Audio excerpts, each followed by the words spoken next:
Hello student, good evening. स्वागत है आपका टारगेट बायोलॉजी में। मैं आशीष सर आज आपका फिर एक बार स्वागत करता हूं। दोस्तों आज मैं एक नया चैप्टर लेकर आपके लिए एक नया टॉपिक लेकर आया हूं। आज हम इसके बारे में डिस्कस करेंगे और इससे पहले मैंने आपको बहुत सारे टॉपिक्स पढ़ाए हुए हैं। अगर आपने वीडियो नहीं देखा है तो प्लेलिस्ट में जाकर आप वहां से वीडियो देख लीजिए, और यदि अभी आपने हमारे चैनल को सब्सक्राइब भी नहीं किया है तो चैनल को सब्सक्राइब कर लीजिए। ठीक है, तो आइए शुरू करते हैं आज का यह टॉपिक। ठीक है, आज का यह टॉपिक बहुत इंपॉर्टेंट होने वाला है, क्योंकि यहाँ से आप देखेंगे बोर्ड एग्ज़ाम में एक या दो क्वेश्चन श्योर है कि पूछ लिया करता है। ठीक है, मतलब जैसे मानो हेल्थ एंड डिजीज़ है, वहाँ से क्वेश्चन पूछ लेता है, वैसे यहाँ से भी एक दो क्वेश्चन क्या करता है, पूछ लेता है। जनरली पूछता क्या है आज उसके बारे में हम देखेंगे। तो देख लीजिए हम आपको यहाँ आज पढ़ाएंगे क्या। ठीक है, हम क्लास 12th का ही पढ़ा रहे हैं टॉपिक, और यूनिट फर्स्ट का जो चैप्टर नंबर 4 है उसके बारे में ही अभी हम डिस्कस करेंगे। यहाँ पे अभी एक दो टॉपिक्स और हैं जिनके बारे में हम डिस्कस लगातार करेंगे। 2-3 लेक्चर और लगेंगे, फिर ये यूनिट या क्या हम कहें पूरा चैप्टर ही ख़त्म हो जाएगा। फिर उसके बाद आपके डाउट सेशन रख देंगे। जो भी आपको प्रॉब्लम, दिक्कत, परेशानी आप हमसे डिस्कस कर लीजिएगा। तो ये पूरा चैप्टर या हम क्या सिलेबस पूरी तरीके से कवर हो जाएगा। इसके बाद आप पूरी तरीके से यूपी बोर्ड मतलब वो अपना बोर्ड एग्ज़ाम देने के लिए प्रिपेयर हो जाएंगे। आप अच्छे से तैयारी कीजिए। ठीक है, ध्यान दीजिए हम आपको आज क्या पढ़ाएंगे। आज हम आपको पढ़ाएंगे यौन संचरित रोग क्या होते हैं।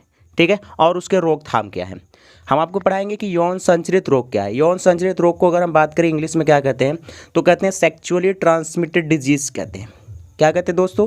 सेक्चुअली ट्रांसमिटेड डिजीज़, यानी STD कहते हैं। ठीक है, S for sexually, T for transmitted और D फॉर डिजीज़ हो गया। ठीक है, और इसके रोकथाम हमें पढ़ने हैं। ठीक है, तो आइए शुरू करते हैं आज। ठीक है, देख लीजिए यहाँ पे मैंने 2 डिजीज़ लिख लिए हैं, लगभग 6-7 डिजीज़ है। मैं आपको 1 बाय 1 करके क्या करूँगा, सभी पढ़ा दूंगा। आज की वीडियो में सब आपको मिल जाएगा।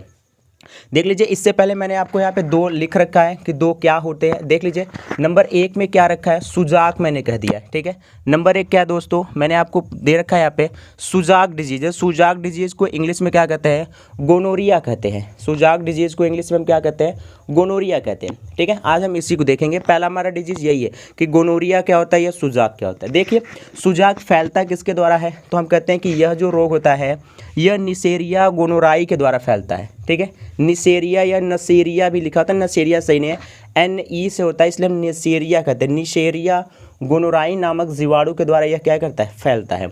यानी अगर आपसे पूछे कोई कि बताइए भैया बैक्टीरियल डिजीज़ बताइए जो यौन संचरित रोग है, उसमें बैक्टीरियल डिजीज़, जैसे मैंने आपको जब मैं हेल्थ एंड डिजीज़ पढ़ा रहा था, मैंने वहाँ पे आपको अलग अलग टॉपिक्स पढ़ाए हुए हैं। बैक्टीरियल डिजीज़ क्या होते हैं, वायरल डिजीज़ क्या होते हैं, फंगल डिजीज़ क्या होते हैं, प्रोटोजोअन से क्या होते हैं, निमेटोडा से क्या है, प्लेटीहेल्मिंथिस, मैंने सारे अलग अलग आपको टॉपिक्स दिए हुए हैं। ठीक है, कि कहीं से भी कोई क्वेश्चन पूछे छूटे ना। ठीक है, अगर वहीं पे आप क्या करो, जो मैंने आपको पढ़ाया बैक्टीरियल डिजीज यानी कि जीवाणु द्वारा होने वाले रोग, आप उनमें चाहे तो यह भी लिख सकते हैं, लेकिन कंडीशन ये है कि आपको यह किस में लिखना है, यौन संचरित रोग में लिखना है, न कि आपकी डिजीज़ में पढ़ाएंगे आप इसको। ठीक है ना, आपको ये यौन संचरित रोग में पढ़ना है। देखिए क्या लिखा गया है, मैंने सुजाक या गोनोरिया की बात की, मैंने कहा यह जो रोग होता है यह निसेरिया गोनोराई नामक जीवाणु के द्वारा फैलता है। ठीक है, अगर हम इसके कुछ सिम्पटम्स की बात कर लें और इसके हम ट्रीटमेंट की बात करेंगे, बस हम यहीं पे इतने बात करेंगे।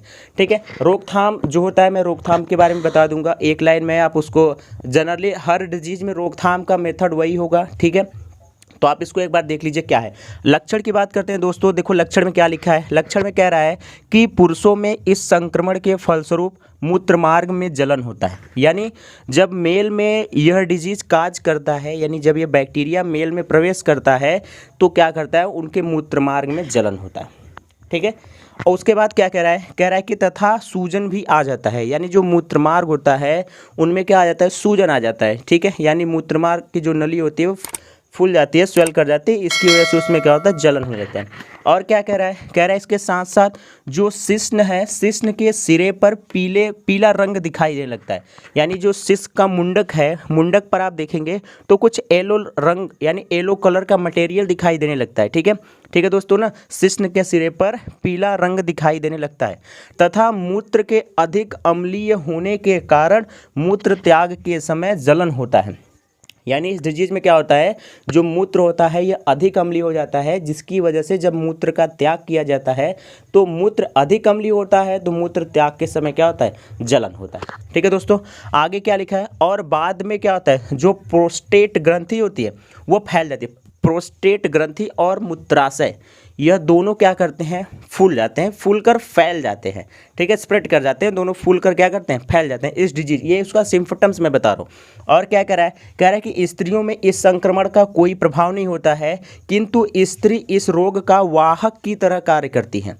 ठीक है दोस्तों, यह जो डिजीज है यह पूर्णतः किसमें प्रभावी है, तो पुरुषों में यह पूर्ण रूप से प्रभावी है, लेकिन स्त्रियों में यह क्या है, कोई इसका प्रभाव नहीं होता है, लेकिन स्त्री क्या करती है, इस रोग का वाहक होती है। जैसे अगर मान लीजिए कि कोई स्त्री सुजाक नामक रोग से क्या है, संक्रमित है, मतलब कि उसमें डिजीज तो दिखाई नहीं दे रहा है, काज नहीं कर रहा है, लेकिन क्या है, वो स्त्री उस रोग की वाहक है। तो अगर कोई व्यक्ति असुरक्षित यौन संबंध बनाता है या किसी और माध्यम से, ठीक है, जनरली हम असुरक्षित यौन संबंध की बात करेंगे, जब वह व्यक्ति बनाता है तो क्या होगा, उस स्त्री से यह रोग क्या करेगा, उस पुरुष में ट्रांसफर कर जाएगा और उस पुरुष में यह सभी सिम्पटम्स क्या होंगे, दिखाई देंगे।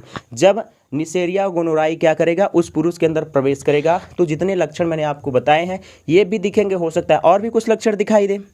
ठीक है दोस्तों, समझ में आ गई बात। आओ आगे देख लेते हैं। ठीक है, अगर हम बात करें इसको उपचार की, इसका ट्रीटमेंट क्या है, तो ट्रीटमेंट पे हम लिखा गया है एंटीबायोटिक्स दवा से क्या होता है, लाभ होता है, यानी यूजफुल होता है। जितने भी एंटीबायोटिक्स दवा होगी इससे रिलेटेड, जैसे पेनिसिलिन हो गया, टेट्रामाइसिन हो गया, क्लोरोमाइसिन हो गया, इन सब दवाओं का हम यूज करते हैं इस डिजीज़ के लिए, यानी इस बैक्टीरिया के लिए क्या होगा, लाभदायक या कारगर।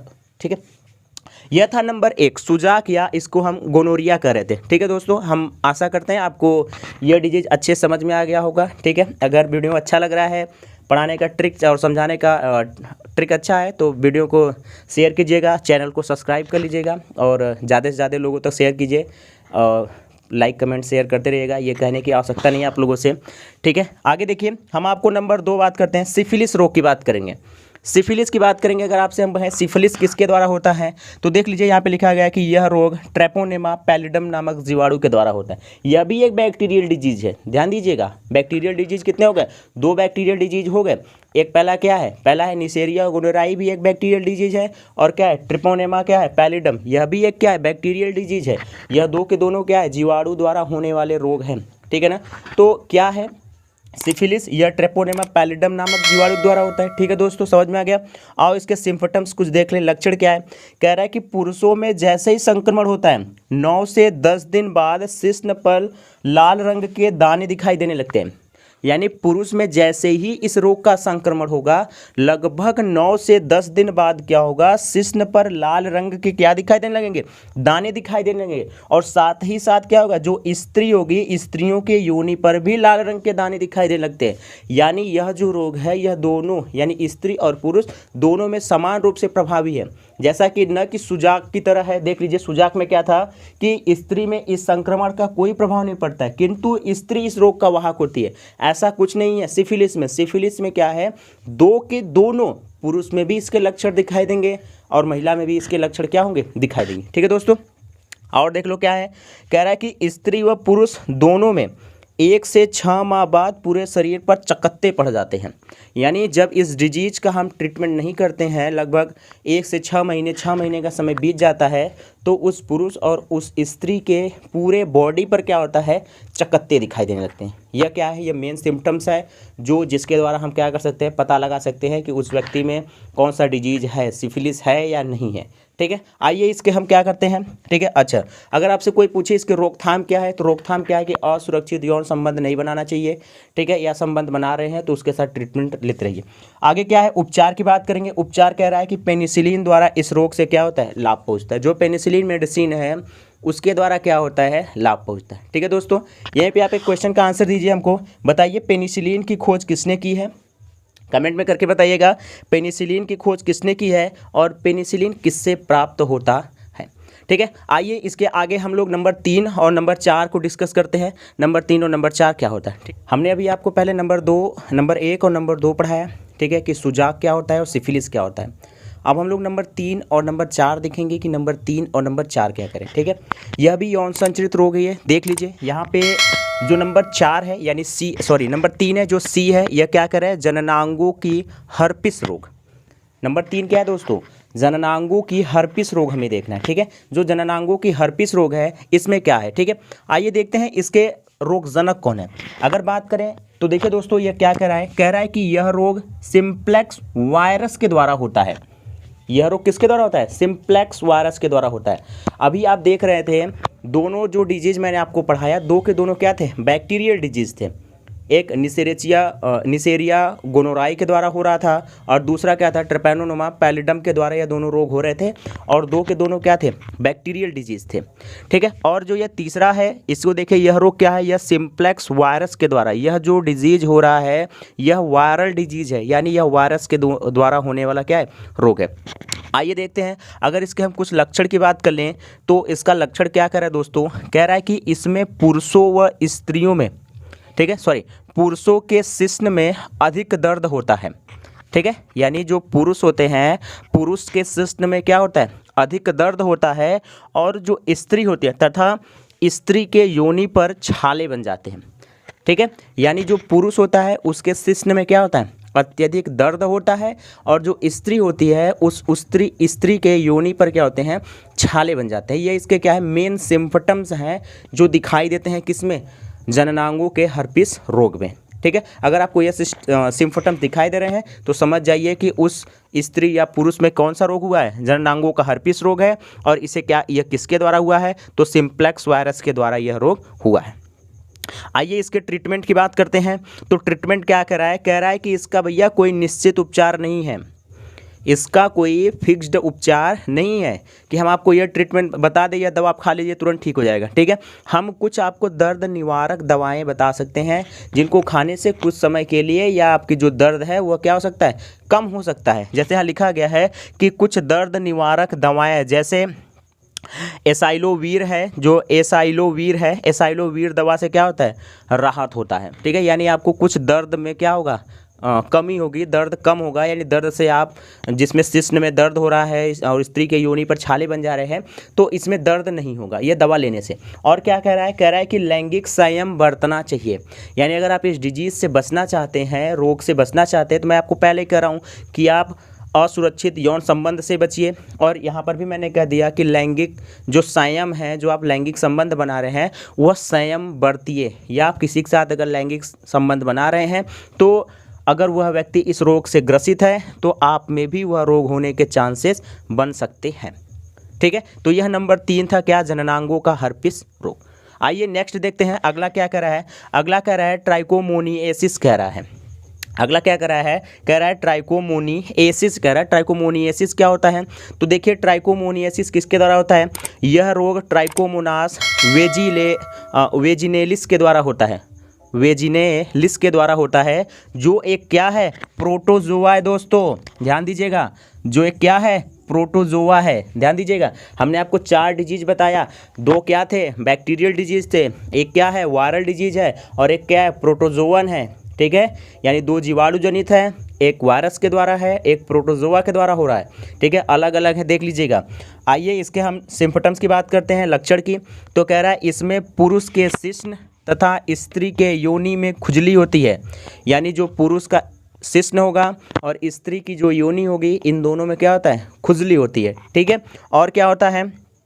और स्त्री के योनि से सफ़ेद रंग का पानी निकलता है। जो स्त्री की योनि होती है उससे क्या निकलता है? सफ़ेद रंग का पानी निकलता है। ठीक है, यह क्या है? यह ट्राइकोमोनिएसिस का क्या है? सिम्पटम्स है। ट्राइकोमोनिएसिस के ये क्या भी है? सिम्पटम्स है। आइए आगे देख लीजिए। अच्छा, आगे इसका क्या दिया? ट्रीटमेंट। अच्छा, इसके भी अगर आपसे कोई रोकथाम पूछे तो आप कहिए कि असुरक्षित लैंगिक संबंध से बचिए या लैंगिक संयम पर आप बरतनिए। ठीक है, बरतना चाहिए। उपचार कह रहा है कि इसके उपचार के लिए टेरामाइसिन और ओरियोमाइसिन नामक दवाएं प्रयोग की जाती हैं। यानी इसके उपचार के लिए दवाएं हैं, कौन कौन है? तो टेरामाइसिन है और कौन है? ओरियोमाइसिन है। आप इन दवाओं का यूज करके क्या कर सकते हैं? इस रोग से राहत पा सकते हैं। तो दोस्तों ये क्या रहा? यह रहा हमारा चौथा रोग, और यह रहा हमारा तीसरा रोग, और यह रहा हमारा चौथा रोग। अभी 1-2 और रोग बचे हुए हैं। ठीक है, आज ही उनको मैं क्लास में पढ़ा दूंगा। ठीक है, जिससे कि आपका जितने भी यौन संचरित रोग है उनसे आप क्या हो, आप सारी चीज़ें जान जाइए और क्वेश्चन करिए। ठीक है, आइए दोस्तों हम अगले डिजीज़ को देख लेते हैं, जो नंबर 5वां और नंबर 6वां डिजीज़ अभी बचा हुआ था। ठीक है, आपको मैंने 4 डिजीज पढ़ा दिए हैं, ठीक है। आपने 4 रोग पढ़ लिए, यौन संचरित रोग, और जो 5वां और 6वां बचा है उसको भी आज हम देख लेते हैं, ठीक है। देखिए, अगर हम बात करें नंबर 5 की बात करें तो नंबर 5 क्या कह रहा है? कह रहा है जननांगों पर मस्से। क्या कह रहा है दोस्तों? जननांगों पर मस्से कह रहा है, ठीक है। जननांगों पर मस्से, तो कह रहा है कि यह भी जो यह रोग है यह भी एक यौन संचरित क्या होता है? रोग होता है, ठीक है। यानी यह भी क्या है? यौन संचरित रोग है। यह रोग किसके द्वारा होता है? तो यह एचपीवी का मतलब क्या है दोस्तों? ह्यूमन पैपिलोमा वायरस, ठीक है। यानी यह भी क्या है? एक वायरल डिजीज है, ठीक है। यह भी क्या है? एक विषाणु के द्वारा होने वाला रोग है। यानी यह भी एक वायरल डिजीज है जो किसके द्वारा होता है? तो ह्यूमन पैपिलोमा वायरस, यानी पैपिलोमा वायरस जो है इसी के द्वारा यह डिजीज काज करता है, ठीक है। आइए इसके कुछ सिम्पटम्स की बात कर लेते हैं। अगर दोस्तों इसके कुछ सिम्पटम्स की बात करें तो हम कहते हैं इस रोग के फलस्वरूप क्या होता है? स्त्रियों के योनि व ग्रीवा पर क्या होते हैं? ठीक है, मस्से निकल आते हैं, एक उभारनुमा संरचना बन जाती है जो बाद में जाकर क्या करती है? कैंसर में बदल जाती है, ठीक है। जो बाद में क्या करती है? कैंसर का रूप ले लेती है, ठीक है। अगर हम बात करें, ठीक है, और भी इसके कोई सिम्पटम, कोई खास सिम्पटम्स नहीं है दोस्तों। आइए देख लेते हैं इसका ट्रीटमेंट क्या है। अगर हम इसके ट्रीटमेंट की बात करें कि दोस्तों इसका ट्रीटमेंट क्या होता है, देख लीजिए इसका ट्रीटमेंट कह रहा है कि इसके उपचार के लिए लेजर सर्जरी करवाना चाहिए। लेजर सर्जरी क्या है? लेजर सर्जरी द्वारा जो जननांगों पर मस्से निकले हुए हैं उन मस्सों को हम क्या करेंगे? काट कर हटा देंगे। लेजर सर्जरी के द्वारा उसको हम काट कर क्या करेंगे? हटा देंगे, ठीक है। और साथ ही साथ क्या करना है? जो अल्फा इंटरफेरॉन है उस दवा का भी प्रयोग किया जाता है। यानी अगर कोई आपसे पूछे कि इसका उपचार क्या है तो बताइए कि भैया इसके उपचार के लिए लेजर सर्जरी करवाइए और क्या करिए? अल्फा इंटरफेरॉन का उपयोग कीजिएगा। आई होप ये रोग आपको समझ में आ गया, ठीक है। मैं आशा करता हूँ आप समझ रहे हैं, ठीक है। अगर चीज़ें नहीं समझ में आ रही है तो आप भी बताइएगा, फिर बताइएगा। और अभी भी अगर आपने हमारे चैनल को सब्सक्राइब नहीं किया है तो प्लीज़ चैनल को सब्सक्राइब कर लीजिए, बेल आइकन को प्रेस कर लीजिए, जिससे दोस्तों हमारे वीडियो का नोटिफिकेशन सबसे पहले आपके पास पहुँचे, ठीक है। और वीडियो को लाइक कमेंट शेयर करते रहिएगा, ठीक है। आपका प्यार बना रहेगा तो हम इसी तरीके से आपको मैटर प्रोवाइड करते रहेंगे, पढ़ाते रहेंगे, ठीक है। आइए नेक्स्ट हम देख लेते हैं। नेक्स्ट क्या है? हिपेटाइटिस है दोस्तों, हिपेटाइटिस है, ठीक है। अगर हिपेटाइटिस की बात करें, हिपेटाइटिस भी क्या है? एक यौन संचरित रोग है, ठीक है। यानी सेक्सुअली ट्रांसमिटेड क्या है? डिजीज है। अगर बात करें हिपेटाइटिस की तो देख लीजिए यह रोग हिपेटाइटिस बी विषाणु के द्वारा होता है। यह भी एक वायरल डिजीज है, ध्यान दीजिएगा। हिपेटाइटिस बी, जब मैं आपको हिपेटाइटिस मैंने अगर पढ़ाया होगा तो आप ध्यान दीजिए, वहाँ पे मैंने आपको बहुत पढ़ाए होंगे। Hepatitis A virus, hepatitis B virus, hepatitis C virus, hepatitis D virus और हिपेटाइटिस ई वायरस तक मैंने आपको पढ़ाया है, ठीक है। यानी हिपेटाइटिस के क्या है? ढेर सारे वेरिएंट्स हैं, ठीक है, जो क्या करते हैं? हिपेटाइटिस काज करते हैं। तो जो यह यौन संचरित रोग है यह हिपेटाइटिस बी विषाणु के द्वारा होता है, ठीक है। ध्यान दीजिए, अगर हम बात करें इसके उद्भवन काल की, उद्भवन काल क्या होता है दोस्तों? यानी लक्षण कितने दिन में दिखाई देने लगेंगे। जैसे आपको क्या बोला जाता है? कोरोना वेरिएंट जो कोरोना है, ठीक है, कोरोना का लक्षण कितने दिनों में दिखाई दे रहा था दोस्तों? तो आप कह रहे थे सर 14 दिनों में, ठीक है। हर डिजीज का अपना अपना इंक्यूबेशन पीरियड होता है। जैसे जुकाम का लक्षण 7 दिनों में दिखाई देने लगता है, ऐसे अपने अपने डिजीज के अपने अपने इंक्यूबेशन पीरियड्स हैं। देखिए यह रोग 10 से 20 दिनों में इसका उद्भवन काल है। अगर हम बात करें इस रोग के सिम्पटम्स की बात करें, सिम्पटम देख लीजिए, तो इस रोग में आंखें जो होती हैं वह क्या करती हैं? पीली पड़ जाती है, एलओएस हो जाती है। यानी पूरी आंखें तो आंखें, पूरी बॉडी भी क्या करती है? पीली पड़ जाती है, ठीक है। और देख लिए क्या होता है इस रोग में? क्या होता है दोस्तों? थकान होती है, कमजोरी होता है, भूख नहीं लगती है, जी मचलाता है और इत्यादि लक्षण दिखाई देते हैं। एक बार फिर से देख लीजिए, आपको कहा गया कि इस रोग में क्या होती है भैया? आंखें पीली पड़ जाती हैं, मतलब आंखें तो छोड़िए पूरा शरीर भी पीला पड़ जाता है। साथ ही